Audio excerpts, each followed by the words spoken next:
Hello, it's Kathy Cassidy. I'm here to read you another chapter of Love from Lexie. It's chapter 26 today, and that means we're really getting to the interesting bit towards the end of the story. So yeah, things are hotting up. As usual, I'm going to start with the filler in between the chapter, and this time it's an email that Lexie has sent to her mum, and she's kind of made up the email address. She sent it to ninalawler@nowhere.co.uk, and it says, "Dear Mum, I've never worked so hard in my life. There are just 10 days until the protest festival, and even though school has started again, we're practicing almost every day. I've sung those songs so much I hear them in my dreams, or in my nightmares rather. I am supposed to be writing another song, but I can't. I'm stuck. School is busy too. We've set up this thing called Library Squad, where we go to primary schools and talk to kids and encourage them to sign up for a library card. And in 4 of those schools, the teachers have marched the kids along to Bridge Street Library to get their very own golden ticket. Miss Walker says membership numbers have never been higher, and if it gets much crazier, the computers might crash from the strain of it all. I don't think things are working out with the boy I was telling you about. No kisses, just the occasional hug and a kiss on the nose now and then, as if I'm 5 years old. He's a very complicated boy. I know he's ambitious and mad about music. He has a way of carrying the rest of us along with that, so we believe in it too. And we're willing to jump through hoops just to please him. There is a darker side to him too, though, and I can't work it out. That scares me a bit. I miss you, Mum. I'm having nightmares again about the bad times. I wonder if I'll ever get over losing you. Love, from Lexie.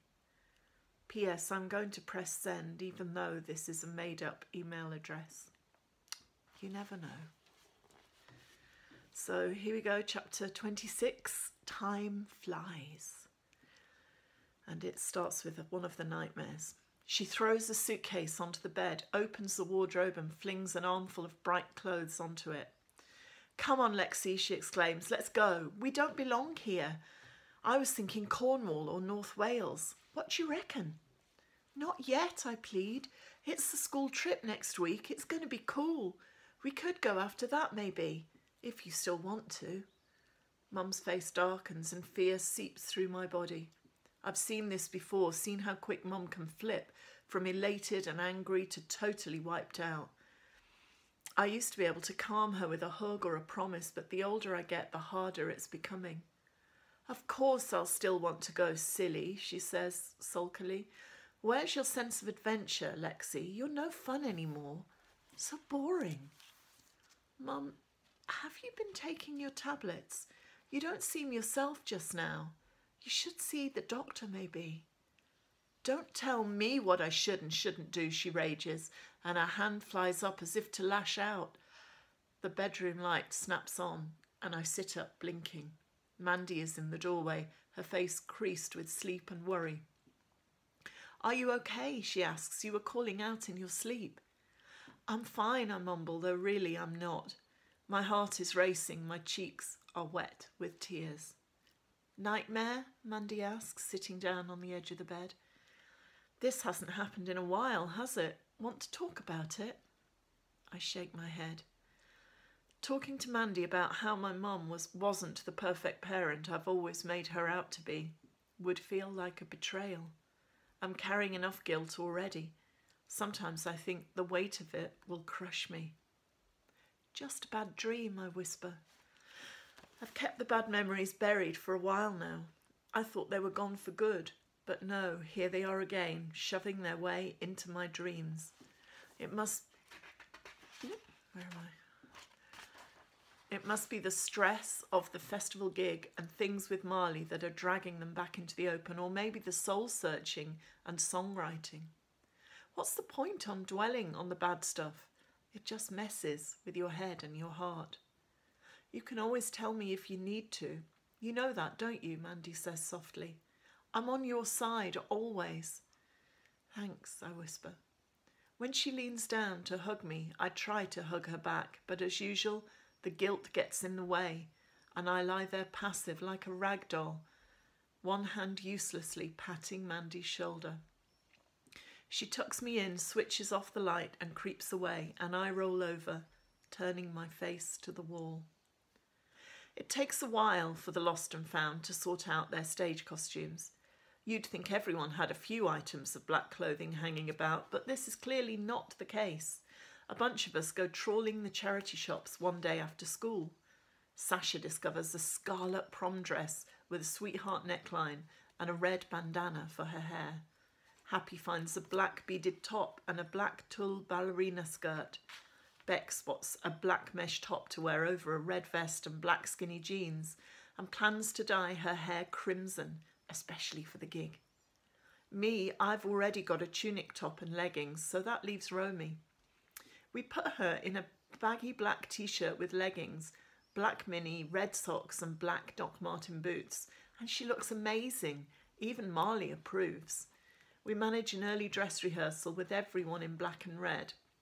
And for the first time ever, we actually look like a band as well as sounding like one. Sasha acts as unofficial stylist, and she's good. She brings along a bin bag of accessories found on our charity shop trawl. Adding a hat there and a scarf here, she somehow manages to pull things together and allow everyone still to keep their own style and individuality. Okay, Marley declares, looking awesome himself in a red t-shirt and black skinny jeans. We have this thing sorted, image-wise. Good work, Sasha, all of you. Oh, hang on, Sammy, could you drop the coat? It's not the right image, you know? I like the coat, Sammy says. I know you like the coat, Marley says patiently. We've all noticed that you like the coat. Fine, whatever. But we're trying for a unified look here, and that coat does not work. There's a silent standoff while Marley glares at Sammy and Sammy gazes back, sad-eyed but stubborn. I worry for a moment Marley's going to react the way he did with Dylan and threaten to dump Sammy from the band, because I'm pretty sure Sammy would walk away without a backward glance. In the end, Marley just sighs and tells Sammy he can't wear the coat on stage at the festival. The stare-out is over, but it's impossible to guess who's won.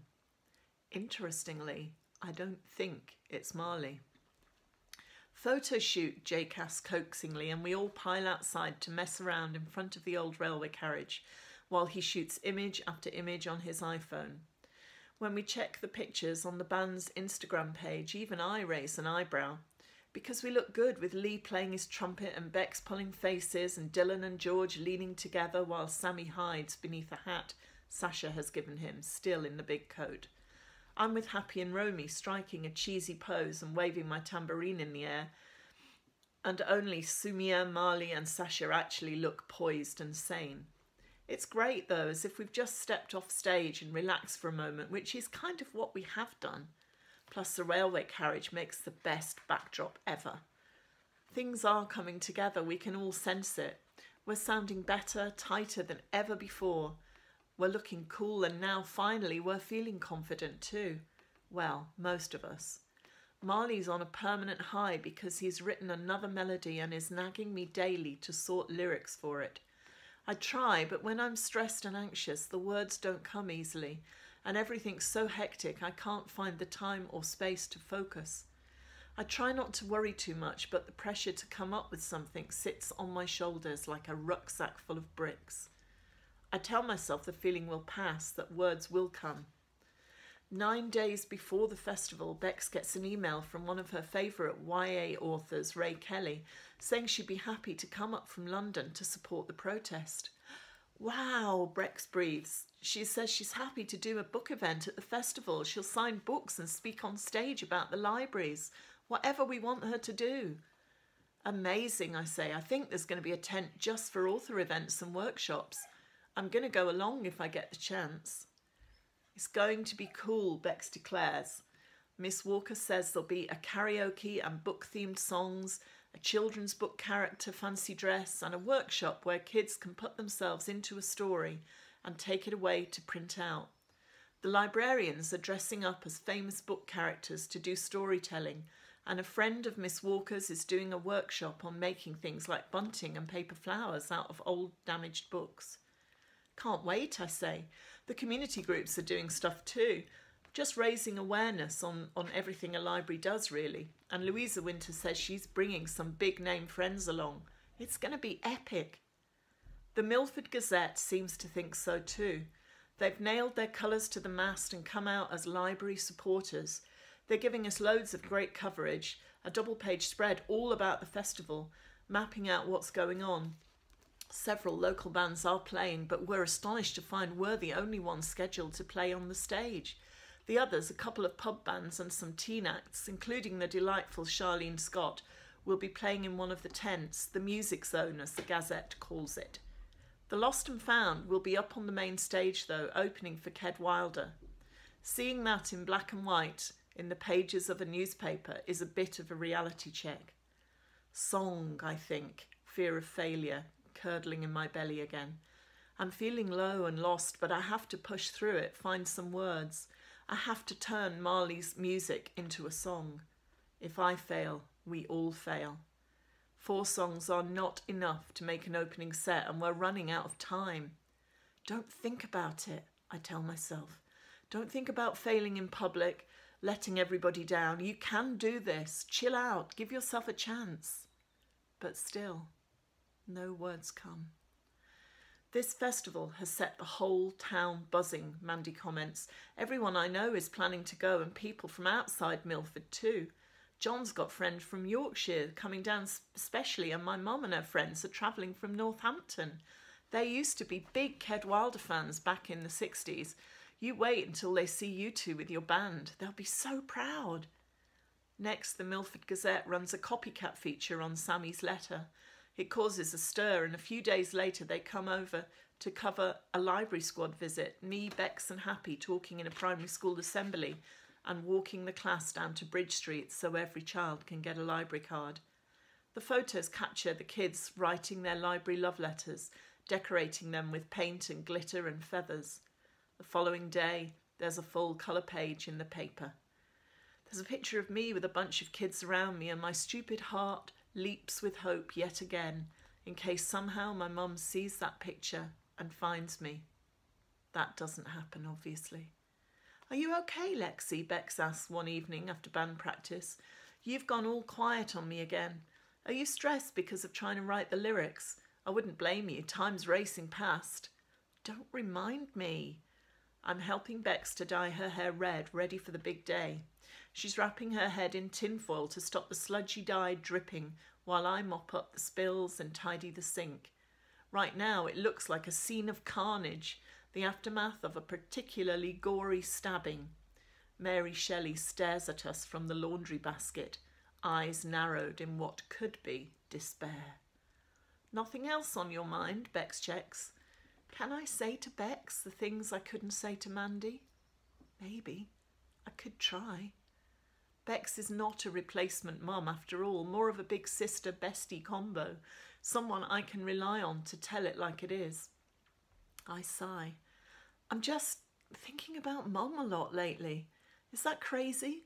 It's all this stuff in the papers and on the radio and TV.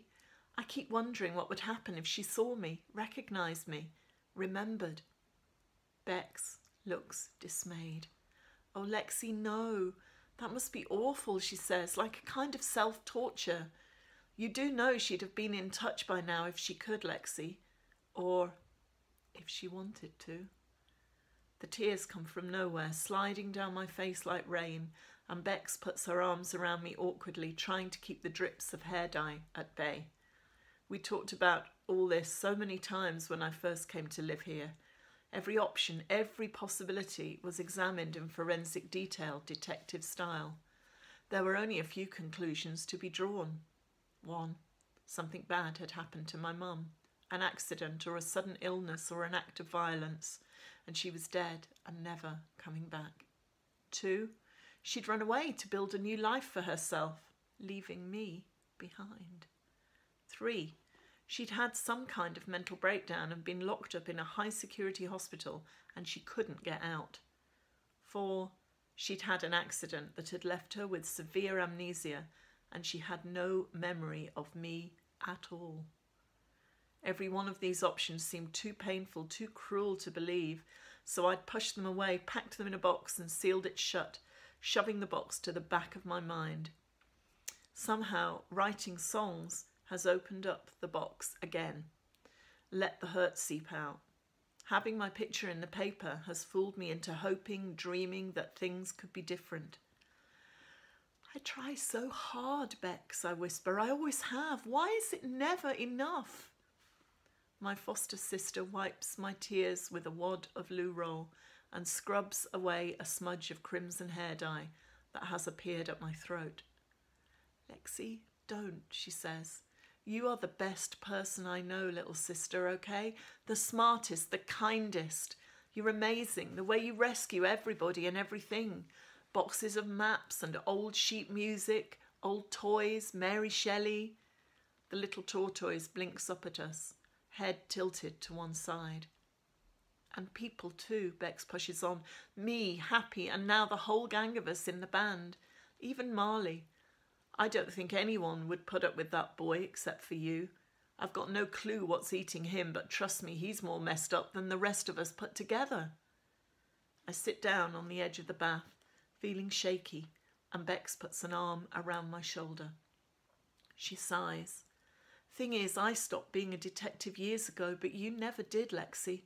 You're still searching for the impossible. Do you think I'm crazy, I ask? Ridiculous? Sad? None of those things, Bex promises. Okay, I tease you sometimes, but I love what you're doing, bringing people together. You're a rescuer, Lexie. You always have been, ever since I've known you. You find the lost stuff. People, pets, whatever. Thing is, I have a feeling that the person who really needs rescuing is you. I wipe the tears away and try to smile. I don't think anyone out there is planning to rescue me, I say. Too bad, huh? Bex shrugs. I don't know. I think maybe it's something you have to do yourself. That doesn't seem fair. A wave of grief rises up inside me, angry, messy grief that threatens to pull me apart all over again. What if my mum is out there somewhere, Bex, I whisper, looking for me? Then she'll find you, Lexie, Bex says. Or not. I love Bex for her honesty most of the time. But not today. Not today. So that was a sad chapter from the book. But we're going to jump into the next one tomorrow and things will really rev up again. I hope you're enjoying the story. We're getting towards the end, so things are really, really, hotting up a wee bit. I hope that you're coping with the lockdown. I hope you're finding something every day to be grateful for, to be glad about, something to give you a bit of routine and a bit of normality, and finding ways to stay in touch with your friends as well. Hoping as well that the chapters from Love from Lexie give you a little bit of escapism. Thank you for listening. I really, really appreciate everybody who's stuck with me this far. I'll see you tomorrow. Take care.